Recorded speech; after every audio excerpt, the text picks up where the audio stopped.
Yeah, we're live now. Okay. Hey, everybody. Welcome to the launch event of Engage India, a solution that is focused on helping companies get a great understanding into the consumer base of India through online focus groups and online surveys. And today, the topic of this session is how do you engage India with confidence? Now, what does that even mean, engaging India with confidence, right? Basically, what it means is if you're a company from abroad who's looking to enter India, or an existing company within India who's looking to expand, how do you expand into that consumer base with confidence? How do you know and put yourself into the shoes of the customer that you're trying to attract? Because India being such a big country, a vast country with so many different consumer segments, it's very, very difficult to put yourself in the shoes of your consumer without actually getting to talk to them. And today we have three experts that are really going to help us understand this dynamic.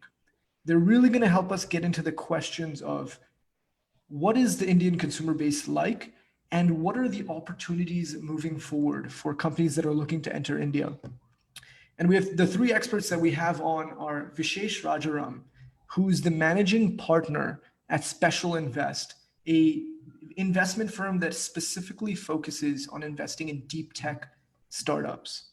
Secondly, we have Saras Ramamurthy, who is the co-founder of an edtech platform called Learning Matters that is truly revolutionizing the way that India, especially rural India, teaches and learns.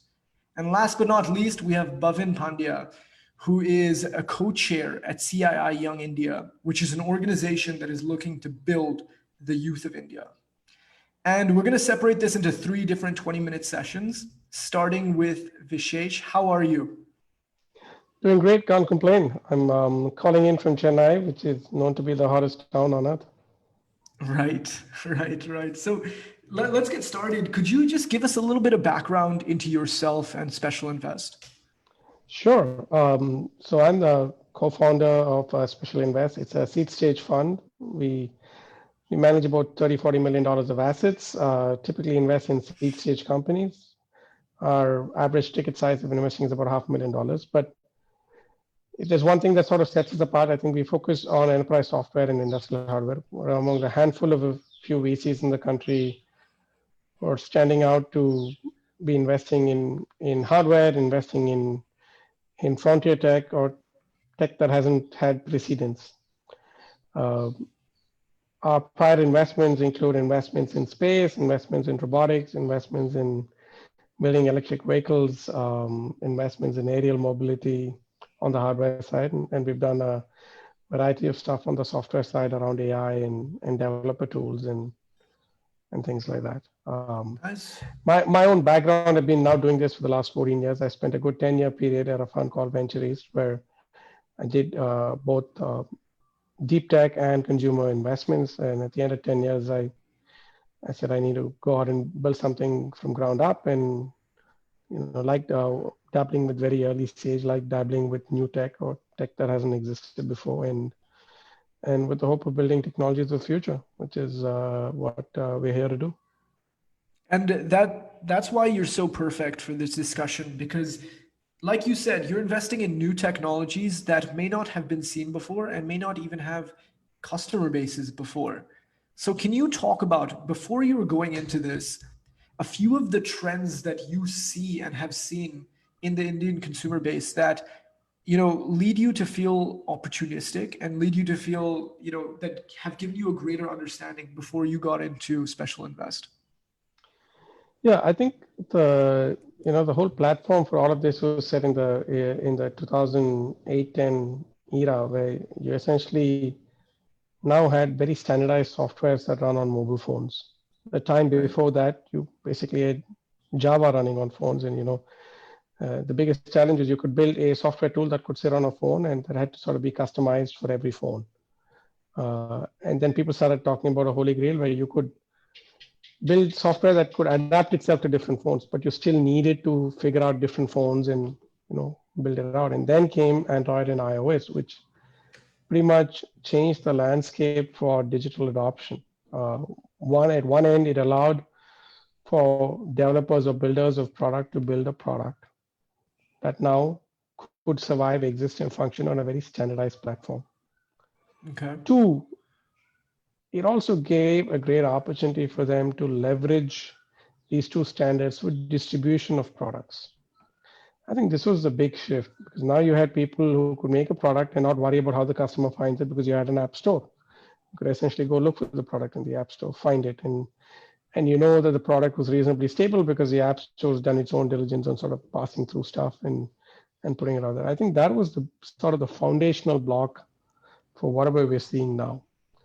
I think today when we look at what are the underlyings for new tech, and especially if I were to look at more on the consumer side and B2B-ish or enterprise consumer side, a lot of it still depends on the data footprint or the digital footprint that the customers are creating today. And that customers are creating this digital footprint largely on mobile phones. I read an article today that it shows that there's still about 1 billion plus subscribers that could come from India or what they call South Asia. There's about 600 of them, 600 million coming in from China, about 200 from Southeast Asia. In contrast, I think they spoke about maybe 40 million in America. So it just shows Right. that there's a lot of data that's going to be created. I'm not going to argue that the revenue potential is the same. I agree that the revenue potential is going to be significantly lower versus the West on a per customer or per consumer basis. But what's interesting for you to note is a lot of these people are going to be creating a lot of data and data footprint. And opportunities out of this for us and how we see are, how do you make this sort of data secure? How do you look at encryption at one end? At the other end, where everybody's talking about AI. So how do you really understand what's in the black box? How do you audit it? How do you make sure you're able to explain it? How do you know that the AI is doing what it's supposed to do and things like that? So I think those are sort of the future or technologies that haven't existed before, but the foundations of them is essentially this extremely powerful device that we're all now using where we're essentially constantly engaging and creating a lot of data footprint. And to me, that's one large source of opportunities that open up. Of course, there could be other things on what goes into these devices. It could not be a phone, it could be a camera, it could be any other IoT device. And you're talking about a smart chip, you're talking about low cost BLE sensors, you're talking about batteries. So of course, one could go upstream and look at what are the big apps that work and how consumers are opting to it. And of course, a firm like us does a lot less of that. But a firm like us would go bottom down and strip out these devices and say, hey, what is the battery chemistry right now? It's lithium ions. What else can we do in that? How do you make that more efficient? How do you pretty much strip everything on the back end and say, how can I make all of them perform 2x, 5x, 10x better? Right. And I think I really want to go into a point that you said about, the huge customer base that's going to come out of India. I agree with what you said. The average revenue per customer will probably be lower, but the sheer scale of it is what makes India a very, very exciting country to enter into. And Totally. I really want to ask you about the data because we're really interested in really understanding the consumer. Does that data really provide companies the ammunition to understand what consumers are looking into, or are there different forms and avenues that companies are looking to get a better insight, especially your startup companies in your portfolio, into the Indian consumer base? So I think in the current environment where most people are sheltering in, people aren't visiting malls, so beacons or BLE sensors, all of them are out of fashion. They're not going to be giving you a lot of data. You need to step back and look at it from a first principle standpoint. You've got 24 hours in the day. You possibly people are engaging anywhere between 2 hours and 8 hours on the phone. That's a good, anywhere between 10% to one third or one third of the day, and then that's Yep. clearly a large source of data footprint that's coming out. And of course, the nation's taken notice to this, and there's a lot of things happening around, who does what with data, where does the data have to sit, for what vertical, what sector, and I'm glad all the right governance and systems are being built around that. But I would still go and think that that's one large source of data. Because a Okay. lot of everybody's actions are now getting done there.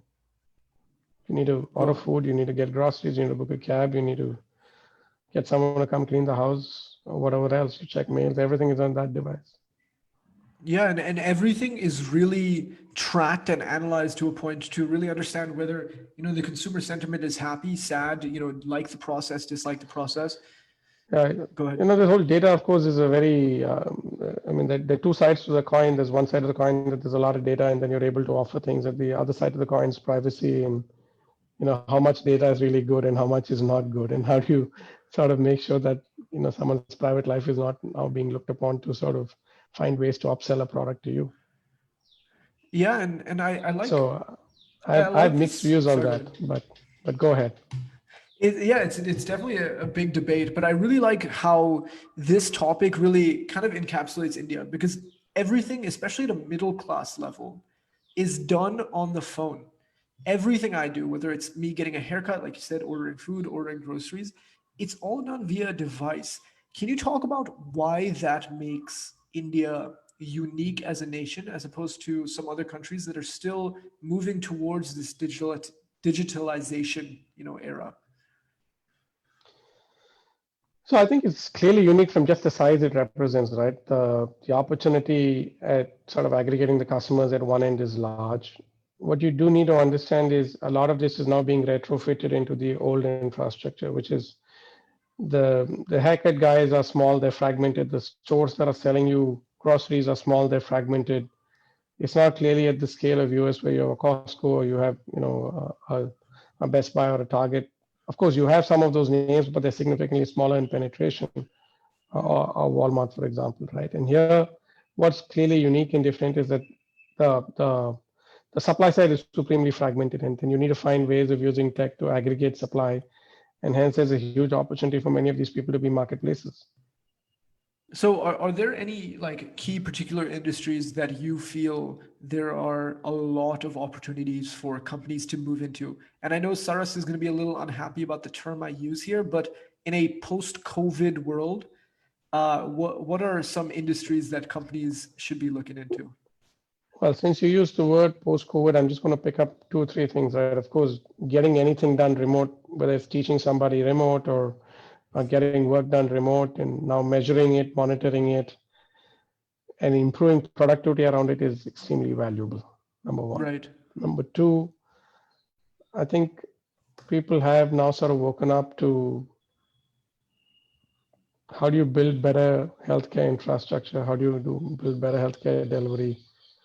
What are fundamental needs that the healthcare infrastructure needs to have in it? How should the FDAs and their equivalents in India now behave to administer drugs? How do you sort of focus on building a healthy population? I think that's clearly top of mind. That's sort of going to come up on the post-COVID era. And of course, the most obvious is there's going to be a lot more automation, and that's a healthy balance you're going to have between employment and automation. And you're now going to see ways in which you can automate a few things versus having people, be it on AI and software or be it on the hardware using robots. We'll see all of that sort of play themselves out over time. Right. And for me specifically, I think the healthcare space is just, especially in India, it's so ripe for change. And I think now we're really seeing that we're so under-equipped for anything that were to happen. And I think that there Or is we're a so huge large. opportunity. Right. You're Or right. we're so large, but the fact is that, I mean, it's impossible to be able to control or prepare for a situation like this because we haven't seen it before. But Yeah. it feels like that, the only good thing that I see, one of the good things that I see coming out of this is that now we're going to put our attention and focus into the healthcare space, right? I don't want to ask you, within the health tech space, are there a few areas that you feel like, we can definitely do better? What is medical delivery, or whatever it is? Do you think off the top of your head, are there some areas that you think we could invest into? I think at a base level, just and the most base fundamental or foundational element is just going to make sure that you have healthcare records that are more increasingly digital. Because almost 70-80% of the healthcare records are all in paper and file and rotting somewhere or eaten up somewhere or missing somewhere. Oftentimes, you just don't even have the clinical history of patients, of their healthcare issues, of what they've had in the past. And I think it's a great time to start doing that now.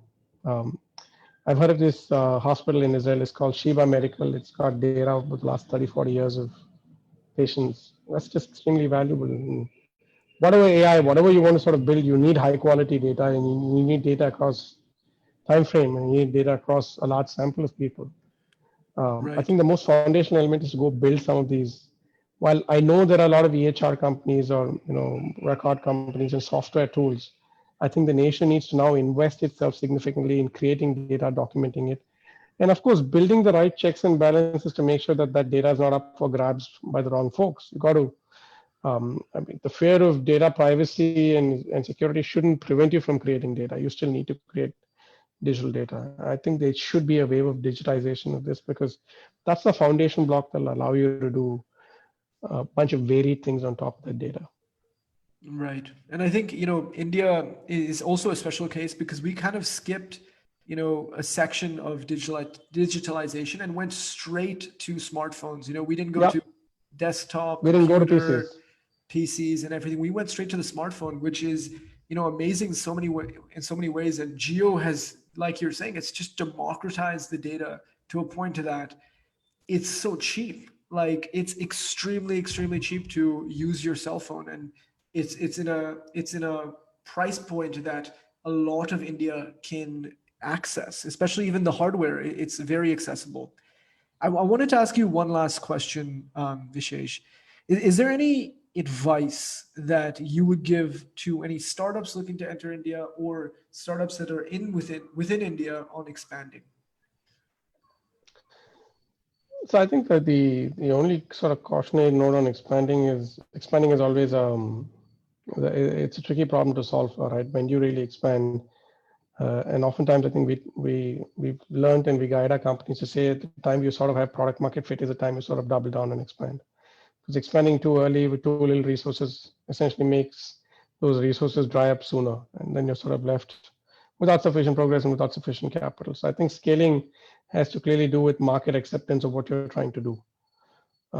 And that's when you sort of do it. And of course, while we don't do that much of consumer, there's a lot of regional preferences and tastes and behaviors that one needs to sort of factor as they sort of try and sell products. I mean, if you're in the food business and you're trying to sell different kinds of food, different things sell differently in different parts of the country, and you need to factor all of those. It's not one size fits all, clearly. Right. I think yeah, that's the thing about India that's extremely unique. It's definitely not one size fits all. Vishesh, I want to thank you so much for coming on. I really appreciate it. Thank you very much. Thanks for having me, guys. Take care. Cheers. Bye. Bye. Bye bye. So everybody, next up we have Saras Ramamurthy, who is the founder of Learning Matters. So Saras, if you could just join us, that'd be awesome. Hey, how are you? Hey, I'm good, Arman. Always good to see you, and thank you so much for having me here. Pleasure to be here. Of course. And, I was extremely excited. We've already done a podcast together, but I'm extremely excited to get to interview you again. But before we get into that, could you just tell us about yourself and Learning Matters a little bit? Absolutely. So, Learning Matters is an edtech organization based out of Bangalore.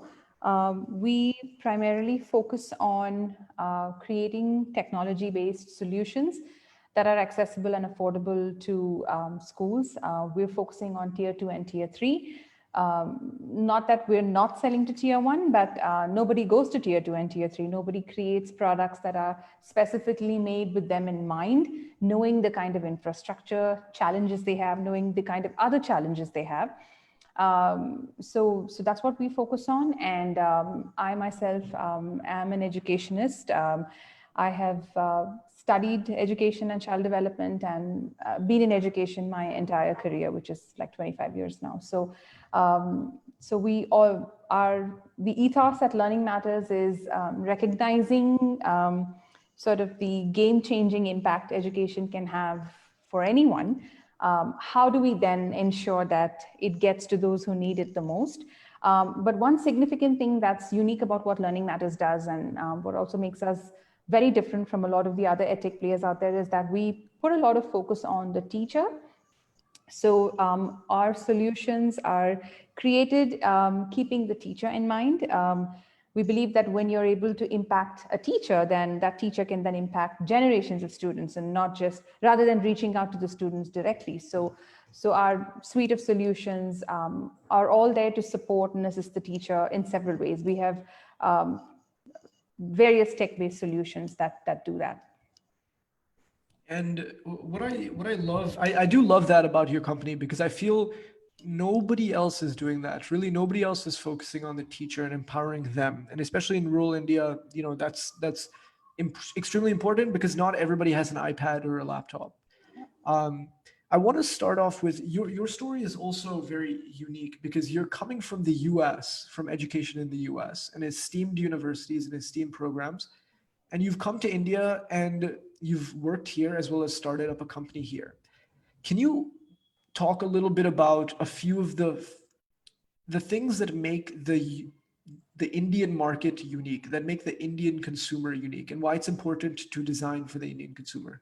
Yeah, absolutely. Yeah, it's an ocean of difference, pun intended. So yes, I've studied and worked both in the education space in both India and in the US. Did my bachelor's here, but then did 2 master's degrees there, and worked in education there. And I had already worked in the classroom in India before I went there. Very quickly, I think, without getting too much into detail, I think some of the fundamental differences, a lot of us already recognize. One being that the very narrow focus given to learning in order to score better, right? That's something that's been the focus of Indian education, and it still continues to be that way. But the good news is, with a lot of the changes that the NEP has recently brought out, and I'm sure you and everyone else would have heard and read a lot of debates and articles being written about the new education policy, and so many things that they've brought in, which are intended to exactly break that. Learning should be more holistic. Learning should be for the sake of learning, right? For the sake of growth and development, versus learning for the sake of scoring marks, right? So, and Arman, you studied in Purdue as well, so you know that students have freedom of choice, right? I can choose astronomy, but I can choose to study, I don't know, nuclear physics or something, right? I mean, it's 2 different things, and you have the choice to explore and then make your career from that. So with the NEP, thankfully, a lot of things hopefully will change. I think it depends on how these very, very progressive and forward-thinking policies are here, but it all depends on how India is going to thoughtfully implement them. I think everything hinges on that. But as far as the Indian market for education, sadly, we still see the focus on the marks, right? I'll talk about the Indian market is unique in several ways, and I know a lot has been touched upon by Vishesh and you already. One being the size. I mean, this is a huge market. So even 0.1% is a huge number. So there's the size.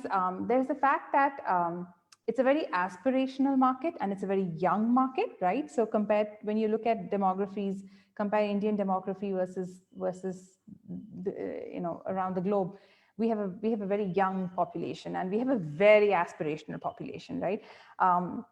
People are always looking, no matter where they are, they're looking to, how can I make my life better? How can I go higher? How can I learn something new? So it's all about that. And I think that's a quality that, companies should keep that in mind. The flip side to the Indian demography is the fact that it changes so much. I mean, you go a few hundred kilometers and you're in a totally different, cultural makeup, and that in turn leads to a different mental makeup and a mental attitude. I would say the Indian population is also tricky in terms of how they choose to spend. So I will not necessarily spend money on what I need, but what I want. Right, and those could be completely different things, and we've seen that a lot even with the schools that we work with. And I'll give you a very quick example. Schools in tier 2, tier 3 understand the importance of teacher training and professional development for the teachers. They understand that. It's not that they don't, but will they actually spend on that? That's a big question, because with their limited budgets, they would rather put the money into something that would show existing, for their existing customers, which are parents, as well as future customers, that okay, here's what we're doing to take the students, to help the students score better, right? And they know that they want to put their money into something that their customers can see visually, which means they would rather get like tech components and say, oh, like get smart boards. I don't know how many schools across the nation went and got smart boards, and then we've seen them a lot. They don't even use them. They don't even know how to use them. But when the parent comes by and says, "Oh, you have smart boards," then they're very impressed, right? Whereas teacher training is not something the parents can visually see, right? But so that's the difference I'm talking about. So there are many things like this that make us a very unique and a very tricky, very tricky population. You certainly can't build something for another country and then come and airdrop it into India. There has to be a lot of thought given to, is there a need for this? What are the use cases? How are people going to view this?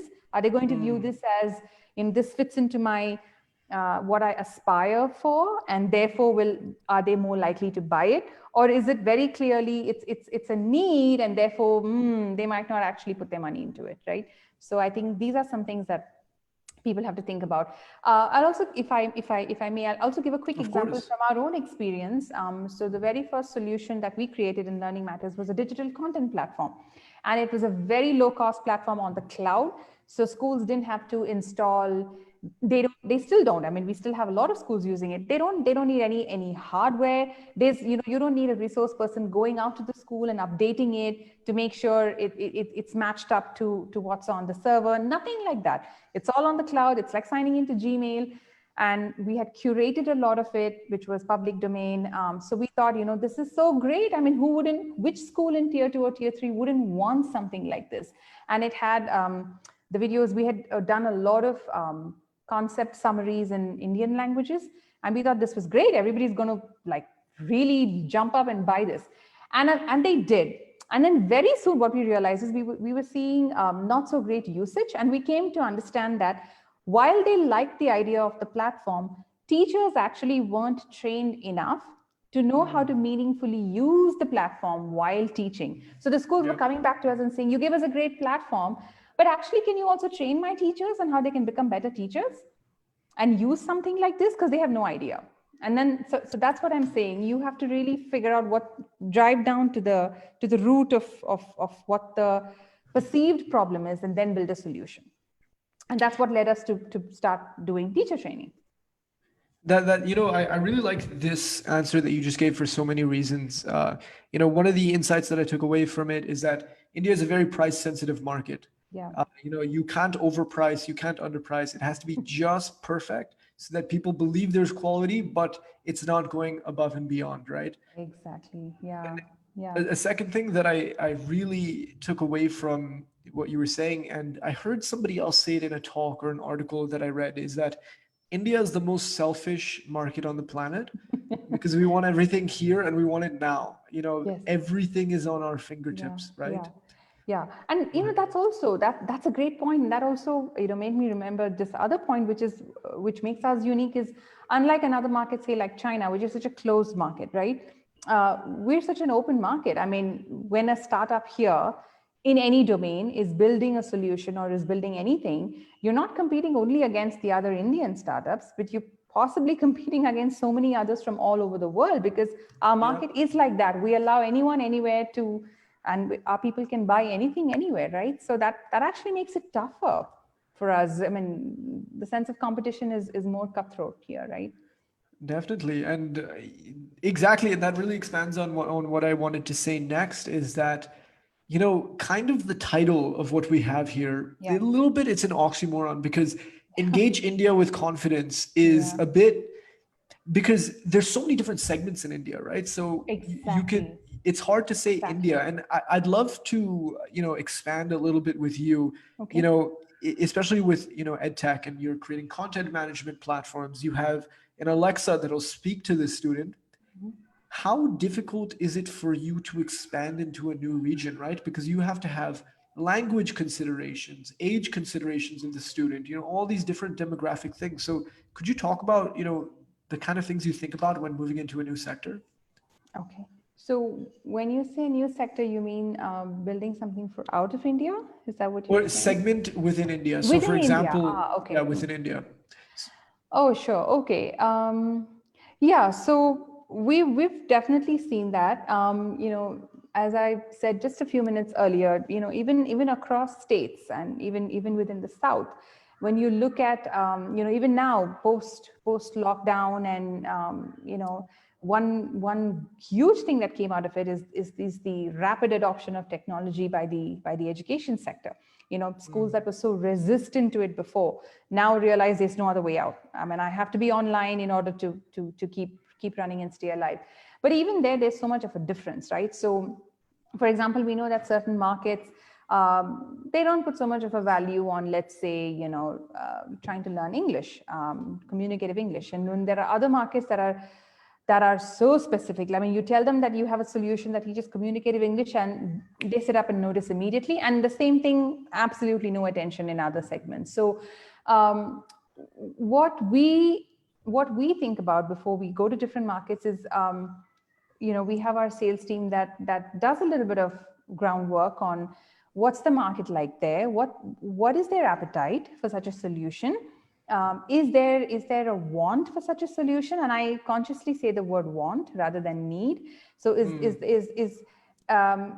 will such a solution or will such a product even be appealing to them for the right reasons? Will schools or even will parents, because remember, education, you can be B2B, B2C, B2B to C, right? You have all three modes. So, so who am I building this for, first of all? So we have to think about all these different things, and then and only then determine if the market if that particular segment is even right for us, or if we should just not even look at it for the time being. So yeah, these are a few of the things that we have to think about. Amazing. And I just want to close up with the question of, if you were to give advice to startups who are looking to move into India, or startups, again, that are looking to expand within India, what would you tell them? Okay. So, okay. So I'm going to say a couple of things that are kind of, they're kind of universal truths about having startups that I have realized in my startup journey, in my entrepreneurial journey. And there are a few things that are India specific. So I think the India specific things, I feel like we've already covered a lot of it in our prior. The things that we talked about, just how unique the market is, the fact that people are aspirational, but then they're also very specific about where they want to put their money. The fact that, while people say that, oh, it's so much easier to go B2C versus B2B, and that's true, yes and no, right? So, so there are all these things that make India very different. There's also the fact that we have tier 1, tier 2, tier 3, tier 4, and things change so drastically between these segments, right? Their access, their knowledge, what they believe is important in their lives. These are all very different, and we see this not just with individual consumers, but with institutions as well, with schools as well, right? So I think the two main things I would say to anyone is, you're looking to expand to India, and if you're a single founder looking for a co-founder, I think make sure that you find a co-founder that you can actually sit and have any conversation with apart from work.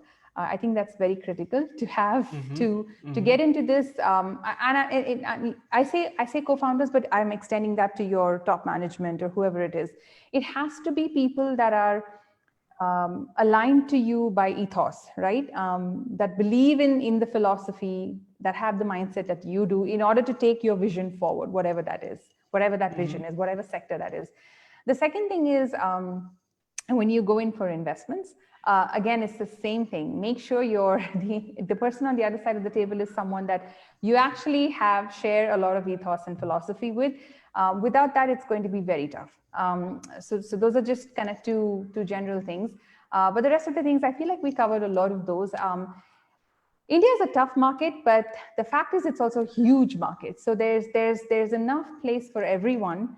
I would also say for people bringing in something to India, I think you have to really understand, what the people want in the segment, and because you sometimes, I mean, we've seen multiple cases of multiple players having the same thing and both doing well, or you have or one eats the other one up, and so you have to have something that's a little different from the others, and you have to be very clear about that difference. Why are you doing something different? What's in it for you? What's in it for your customers? And you have to be very clear on that before you jump in. So I just want to ask one expansion question of what you just said. You were saying that you really have to understand the customer. Could you talk about a few ways that people can go about understanding the customer? How do you really talk to them, especially if it's such a huge market? What are some great ways that you found, especially in your industry, to go about engaging your potential audience? Okay. That's a that's a very tough question. So for us, with EdTech and the fact that we actually create solutions for schools primarily to be used by the school, we just spent a lot of time in conversation, and there's no other way we could have gone about it. There's no other way we could have understood the market if we didn't go out to them and have multiple conversations with the stakeholders there. In our case, it was the principals, the vice principals, the correspondents of schools, school owners. Unless you sit with them, and unless you go and visit the school. So I'll talk from my perspective, and you can just extrapolate to whatever setting and whatever domain. But if I want to create something for tier 2 and tier 3 India for schools, but if I don't know what a tier 2 or tier 3 school even looks like, infrastructure wise and teacher training wise and general, what do they have? What do they want? Unless I know that, then how will I build something that they want? So the only way for me to know that is to go and have conversations with them, however tough that might be. So in our case, in the first few months, we spent a lot of time and doing a lot of focus groups. Here in Bangalore as well, we invited educators and decision makers from schools across a wide range of schools and varying designations, spent time with them, running polls, running surveys, presenting different solutions and asking them, which one would they choose and why. And that helped us a lot. But then that was just one part of the picture. For the other part, we actually had to get out there into tier 2 and tier 3 and talk to stakeholders, see what the schools were like, right? And then understand, okay, if I have this vision of this fantastic product, but now I know what the school actually looks like, where is my product going to fit into this scenario, right? So when we did that, that is when we truly understood who we're trying to cater to and listening to their challenges and what they really want versus what you think they want. Did that make sense? That makes perfect sense. Okay. And that answer is so perfect because it really encapsulates, what Engage India is trying to do. It really wants to create those virtual focus group sessions to be able to talk to them because you cannot understand the challenges in your case of what's going on in a tier 2 city school in India that's underfunded without actually being there and listening and feeling it. Absolutely. Exactly. Yeah. So Saras, thank you so much for spending your Friday evening with us. I really appreciate it. Thank you so much. My pleasure, and all the best for the show, for the event. Of course. Thank you. Thank you. So next up, we have Bhavin Pandya, who's the co-chair at CII Young India. So Bhavin, if you could come on. Hey, how are you? Hey, I'm doing well. Yeah, I'm a co-chair for the innovation at Young Indians. Yeah, just a correction. Yeah. Because, sure. Sorry. Okay. My evening is great. Thank you so much for coming on. So, what we did so far is we kind of talked about the high level, right? We talked about the industries and the markets and the sectors. But with you, the reason why I'm so excited to talk with you is because you can really help us understand the people, the youth of India, which is a majority of the market within India. what I keep seeing all the time is that India is now young and we're tech savvy. So we're going to get into all of that. But before we do, could you give us a little bit of background into yourself and your role at CII? Sure. So apart from uh, working with young Indians, my day job is to work with a reinsurance company where I work as a VP for strategy, as a strategy implementation lead. I also, I'm a advisory board member for World Creativity and Innovation Week, representing India and South Asia. And my role at specifically at Young Indians is to focus on innovation. It's a new vertical that Young Indians kind of has come up over the last couple of years, where we want to at least my personal goal is to improve the literacy of young India on innovation, and also have social impact through innovative innovative solutions. It could be to do with civic solutions. It could be to do with social rural initiatives and so on. So we've just taken some few steps over there. That's really interesting. Before we dive into the question, could you talk about, because I think that's a very cool initiative that you guys are going into, and it's very, very much needed to bring innovation to these areas of India. Could you talk about a few of the programs or solutions that you guys are, considering and thinking about running? Sure. So we have a national level initiative where we're looking at. Uh, just to give you a little background, so we are part of our parent body is CII, and CII is India's largest industry body. And as the youth arm, what we do is we engage in multiple different initiatives. Innovation is one of them, and we have 50 plus chapters across India. We just launched our 50th chapter a few weeks ago, and this is across tier 2 and tier 3 cities as well. One of the things that we've come up and targeted ourselves is to take at least 4 or 5 colleges where we can teach them design thinking, and it wouldn't be just me. We would have other fellow members who would be interested in design thinking. We train them on design thinking, so they in turn, it's more like train the trainer, and you go and train the youth around design thinking. So that's just one of them.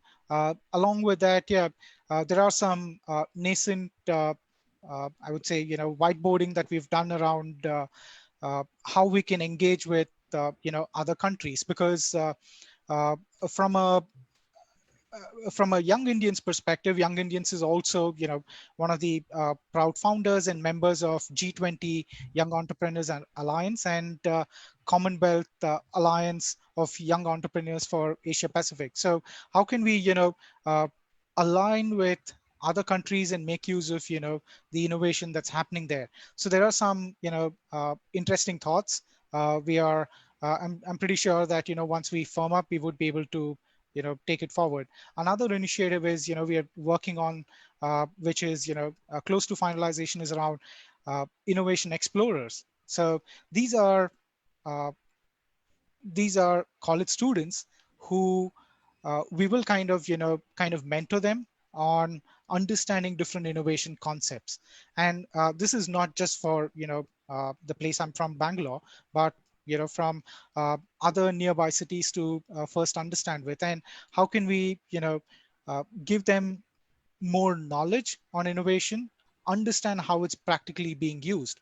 So an innovative country or an innovate, let me rephrase that, a more literate uh, country on innovation is obviously going to get us better, let's say better GDP, better per capita over the coming years.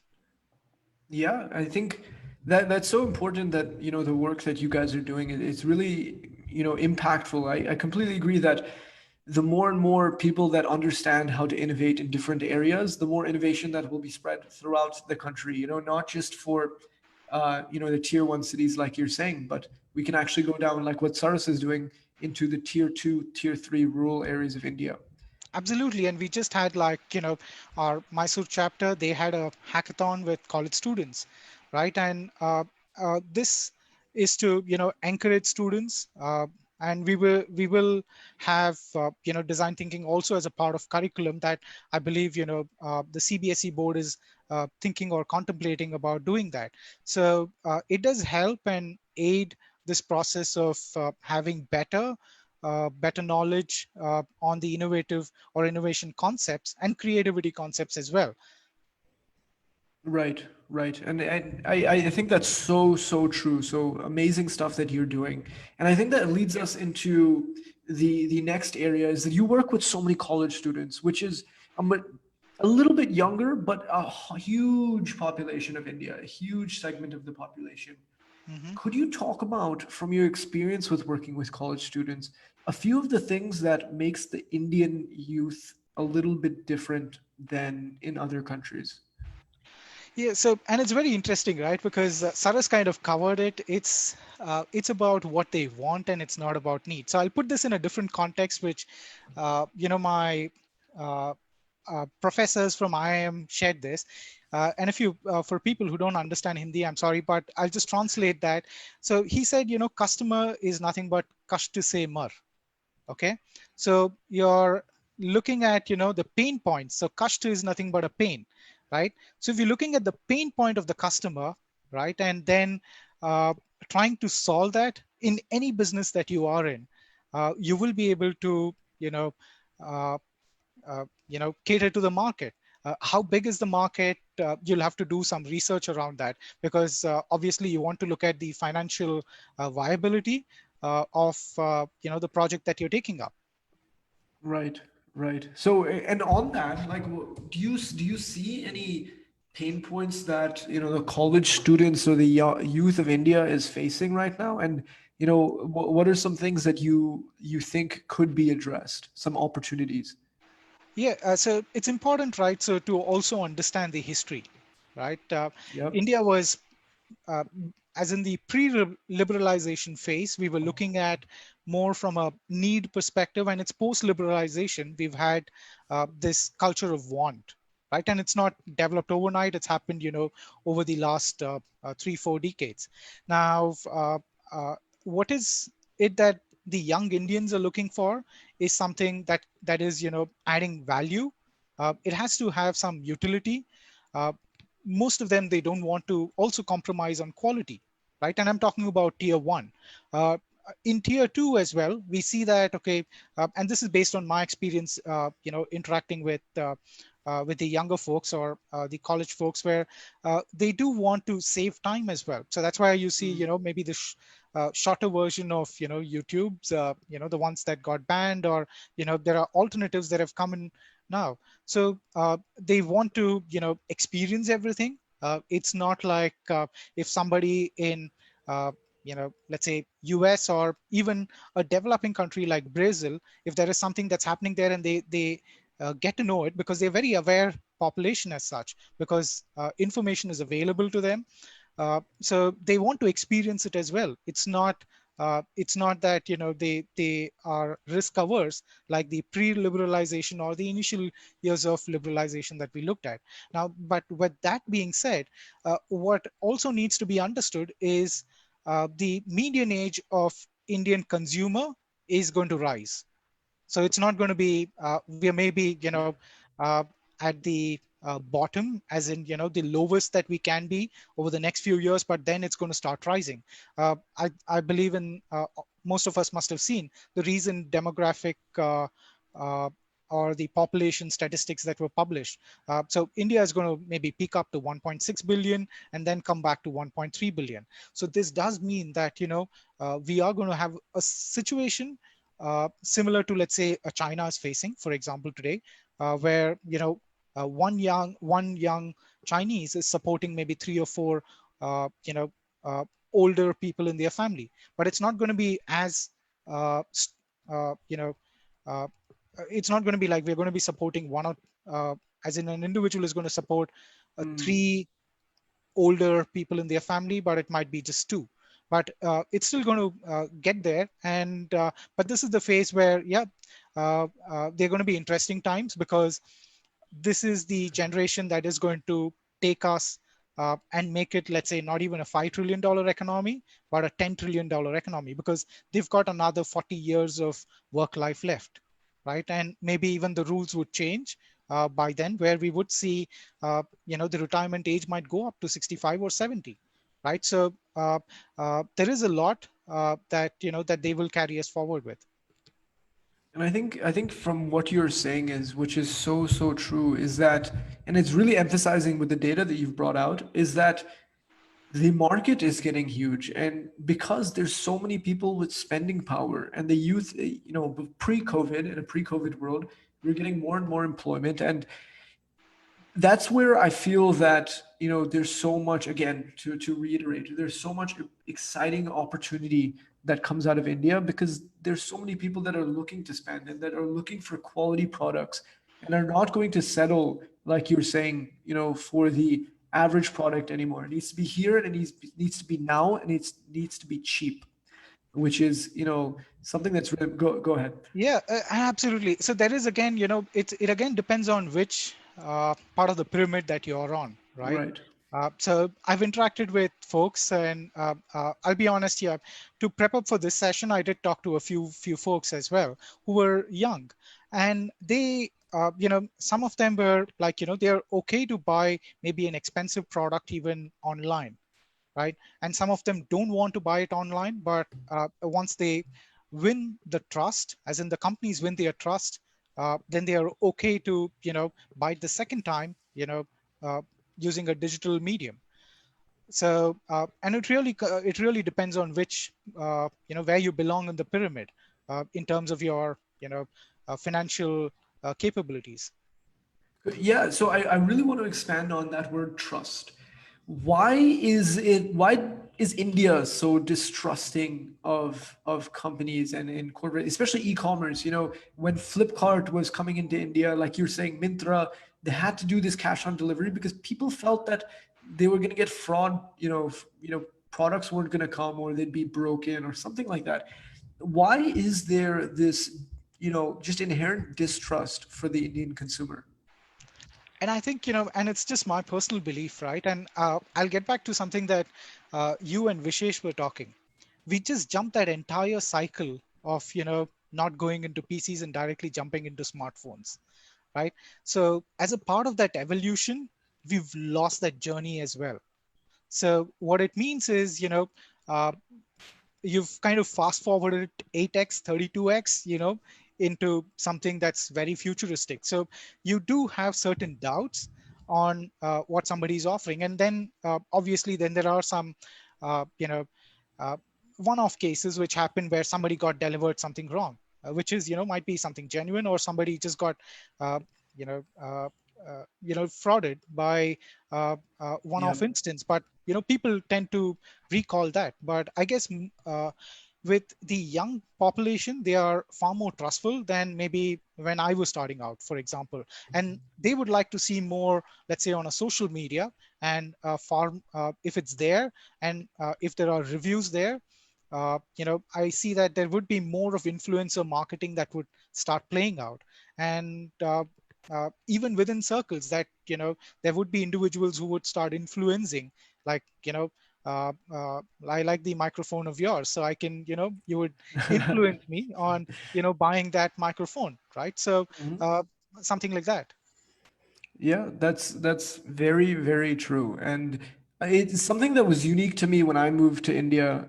I just felt like, all of my friends, even if they're at a good whatever financial level it is, it's just there was just an inherent distrust in that. No, I'm always going to do cash on delivery because, like you said, there's been experiences of negative experiences in the past, and I think we've seen them on the news sometimes, but I won't go into it.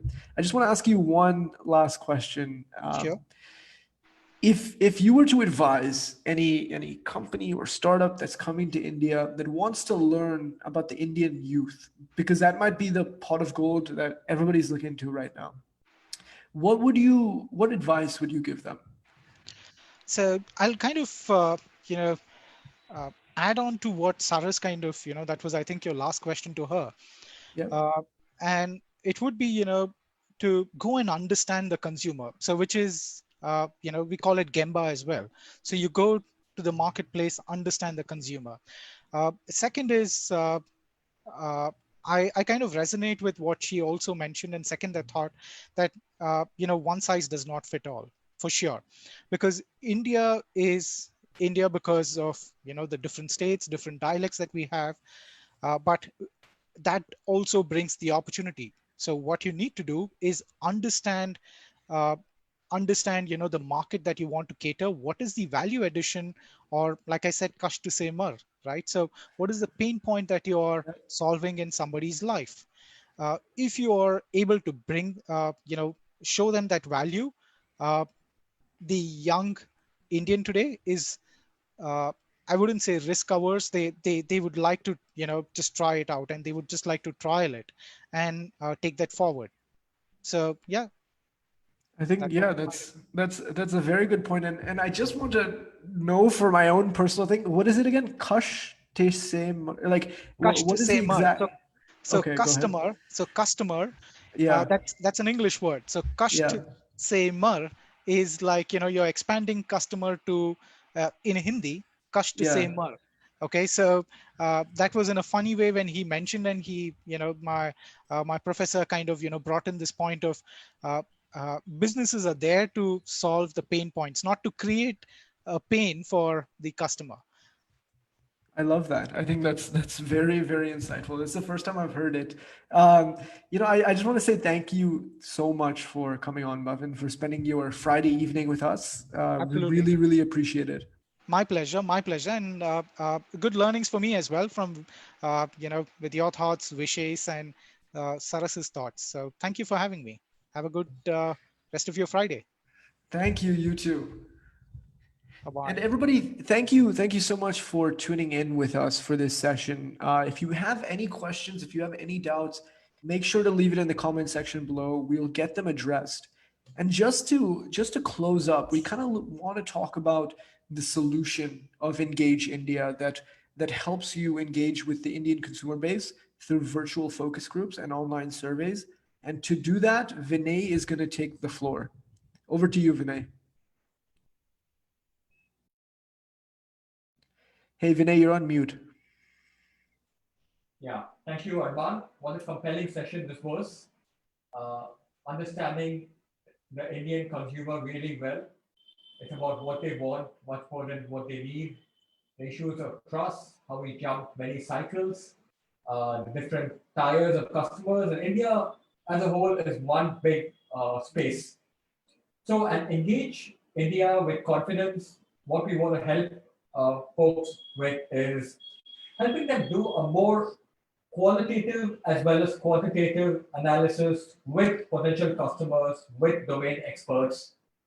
We have a lot of young Indians in our network who are willing to share their inputs and their insights. We have domain experts, just like the speakers that you have listened to today, to share their valuable insights.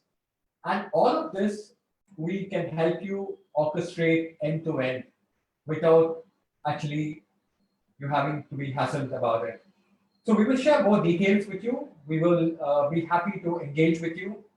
And we would have expert moderators like Arman who would also be there in the session. So thank you again. Thank you all for being part of this. Cheers.